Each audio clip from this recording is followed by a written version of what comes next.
L'invité du matin avec ESQ. ESQ est à vos côtés depuis plus de 50 ans. ESQ, c'est le fabricant et votre spécialiste pour le transport et le raccordement de l'eau potable en Calédonie. ESQ, le bon tuyau. Bonjour Jean-François Bodin. Bonjour Nicolas. On s'intéresse ce matin au congrès annuel de l'Association des communes et collectivités d'outre-mer qui se tient à Nouméa depuis le week-end dernier, puisque vous recevez son président. Oui, le président de l'ACCDOM, c'est comme ça qu'on appelle cette association. Jean-Claude Maes, bonjour. Bonjour. Merci d'avoir accepté notre invitation ce matin alors que les travaux se poursuivent. Le congrès s'est ouvert dimanche, il ne se refermera que demain jeudi, c'est ça? Que demain jeudi, oui. Aujourd'hui, on est à l'université et au cœur de l'intelligence de la Nouvelle-Calédonie. Et puis hier, vous étiez en déplacement à Vaud, oui. Et la première journée lundi s'est déroulée à Nouméa. Oui. Quel est le but de ces grands rassemblements, de ces grands messes des associations, de l'association des communes et collectivités d'outre-mer? C'est vrai, ces grands messes, c'est vraiment de rassembler tous les points communs que les 11 territoires d'outre-mer ont ensemble.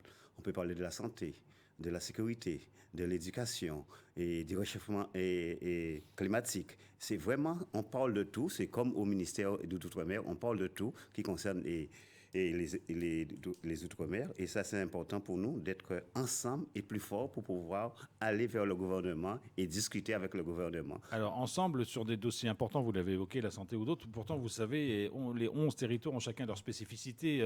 Il y en a qui se ressemblent, il y en a qui sont très différentes sur l'organisation institutionnelle. Pourtant, c'est les mêmes questions et les mêmes réponses qui peuvent être apportées parfois? Non, chaque département a des réponses spécifiques. Mais à un certain moment, comme je dis, je suis l'avocat des 11 territoires et à moi de m'imprégner de chaque problématique, de chaque territoire. Il y a aussi ceux qui sont communs, mais comme dit, c'est une force. Comme j'ai l'habitude de dire, je suis l'avocat des 11 territoires. Alors l'avocat auprès de qui vous allez après au ministère des Outre-mer? Au ministère des Outre-mer, de l'Intérieur et même au niveau du président de la République, au niveau du Sénat aussi, de l'Assemblée. On fait des auditions et on porte les problématiques des Outre-mer. Alors traditionnellement, ce congrès de la CCDOM a lieu avant le congrès des maires qui se déroule dans une semaine, je crois, en métropole, un peu plus peut-être, auquel vous participez. C'est fait exprès, c'est pour articuler les choses? C'est pour articuler les choses et pour diminuer les dépenses. Et c'est vrai que la France est malheureusement l'Hexagone.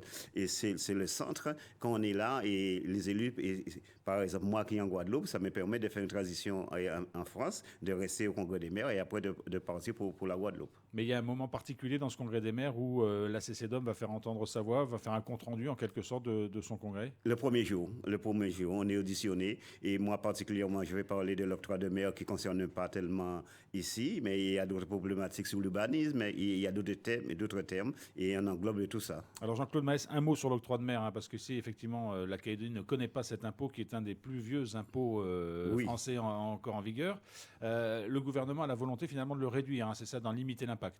Pratiquement de le supprimer. Et c'est vrai que si le gouvernement le supprime, comme je dis, c'est la mort des communes, parce qu'un tiers des budgets de fonctionnement est financé par l'octroi de mer. Ils veulent le remplacer par la TVA, comme on a supprimé la taxe d'habitation. On sait très bien que l'État ne rembourse jamais au centime près. Au départ, c'est ça. Par exemple, je prends l'histoire pour la taxe d'habitation. La référence, c'est 2017. Et après, ça évolue. Ça veut dire que les communes sont toujours perdantes. Et j'ai l'impression même, c'est qu'on veut retirer l'autonomie des communes. Parce que quand les communes vont vivre que des subventions, c'est que l'État qui va gouverner. Je suis en train de penser, je le dis, et je prends ma responsabilité, de retirer la décentralisation qui a été votée pour les départements d'outre-mer. L'État a besoin, les fonctionnaires ont besoin de reprendre la main. Alors là aussi, les situations sont différentes, puisque par exemple, vous parliez d'un certain nombre de taxes que les communes peuvent lever et imposer dans d'autres territoires ultramarins, pas en Calédonie. Là c'est des choses qu'il faudrait harmoniser selon vous, ou c'est bien que chaque territoire ait sa spécificité? Non, mais je trouve que le modèle de la Nouvelle-Calédonie, c'est très bien. C'est bien. Vous parlez qu'en tant que maire? En tant que maire, pas en tant que président, en tant que maire. Mais c'est vrai, si on pouvait harmoniser pour tous les territoires, ce sera intéressant parce que finalement, la Nouvelle-Calédonie, la Guadeloupe, la Martinique, la Guyane, la Réunion, on se ressemble. C'est les mêmes choses. C'est vrai qu'il y a des avancées que je peux dire qui s'est fait en Nouvelle-Calédonie, mais il y a d'autres avancées en Guadeloupe et en Martinique. Mais il faut quand je dis, harmoniser tout ça et parler d'une seule voix et vis-à-vis du gouvernement. Le nerf de la guerre, c'est le financement. C'est le financement. Pour toutes les collectivités. C'est pour ça que vous en parlez à chacune de vos réunions? Oui, absolument. De toute façon, quand vous n'avez pas de finances, comme c'est un enfant, vous dépendez des parents. Si les parents ne donnent pas de l'argent, vous ne pouvez rien faire. Et là, je le dis, je le répète, j'ai l'impression que le gouvernement est en train de reprendre la main sur les départements, de reprendre la main sur les communes. Et je lance un appel au gouvernement les communes, c'est la démocratie. Vraiment, c'est la première démocratie parce que les maires sont les plus proches de la population.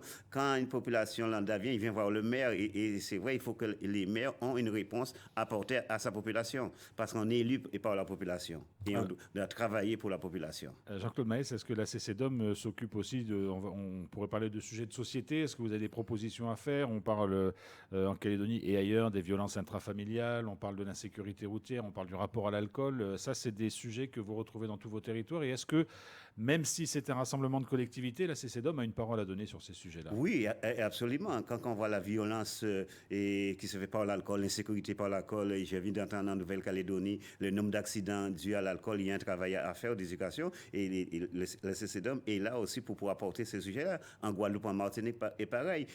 Comment dirais-je, l'insécurité intrafamiliale. On sait qu'en Nouvelle-Calédonie, c'est à peu près 70%. En Polynésie, c'est 80%. Il y a des formes d'éducation. Peut-être il faut en discuter pour pouvoir enrayer tout ça. Le chômage aussi, c'est une forme d'insécurité. Et comment dirais-je, le changement climatique, c'est une forme de sécurité aussi là-dessus. C'est économique aussi. C'est une violence qui vont se produire dans les années à venir. Alors l'impact, le réchauffement climatique, c'est un sujet qui préoccupe tout le monde. Vous êtes maire de Capesterre sur l'île de Marie-Galante, donc au bord de l'eau.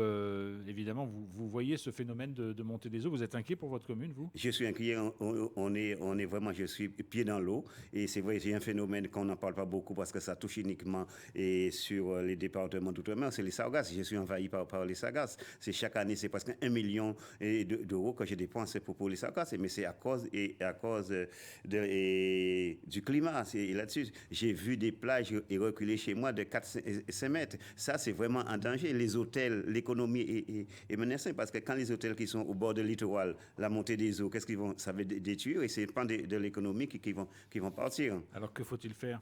Que pouvons-nous faire? Que pouvons-nous faire? Je pense que l'État, il faut faire vraiment une réunion avec tous les pays du monde pour diminuer la pollution, les CO2. C'est un travail vraiment mondial. C'est vraiment pas une solution uniquement entre les DOM. C'est vraiment mondial. Il faut qu'on travaille là-dessus parce qu'il y a des îles qui vont disparaître dans les années futures. Jean-Claude Maes, dernier point qu'on pourrait aborder avec vous, c'est celui de la vie chère, qui est aussi une préoccupation commune au territoire d'outre-mer. Est-ce qu'il en a été question dans vos travaux et qu'est-ce qu'il en ressort? Oui, et absolument. Par exemple, je peux parler des DOM, c'est 40% de vie chère. C'est important parce qu'une marchandise, par exemple, une bouteille d'eau que vous allez acheter 60 centimes d'euros en métropole, on va l'acheter 1 euro en Guadeloupe. Et les salaires n'augmentent pas du tout. Et ça fait une forme d'insécurité aussi. Alors la CCDOM travaille là-dessus? Vous allez voir le ministère de l'Outre-mer ou le ministère de l'Économie en disant qu'est-ce qu'on peut faire? Oui, non, on va faire des rapports avec des sénateurs. Moi, j'ai été auditionné par l'Assemblée nationale. On fera des rapports chiffrés parce que je l'ai dit, là-dessus, il ne faut pas que parler, il faut montrer les contre-propositions, les propositions qu'on puisse faire. Et la CCDOM travaille dans ce sens. Jean-Claude Maes, c'est la première fois que vous venez en Calédonie? Oui, absolument. Je suis ravi de connaître la Nouvelle-Calédonie. C'est un très beau département. Et si j'étais plus jeune... C'est pas encore un département. Hein. Oui, c'est pas encore un département. On va attendre un peu, mais... Oui, mais je pense que même si j'étais plus jeune, je pourrais même m'installer en Nouvelle-Calédonie. Mais je suis vraiment satisfait. Et le prochain congrès de la CCDOM aura lieu où? Et normalement, c'était, comment dirais-je, à Mayotte, mais par rapport à la problématique de l'eau. Et je pense qu'on va le porter sur la Guadeloupe. Jean-Claude Maes, président de la CCDOM, merci d'avoir été avec nous ce matin. Merci beaucoup, merci aux éditeurs. C'était un plaisir.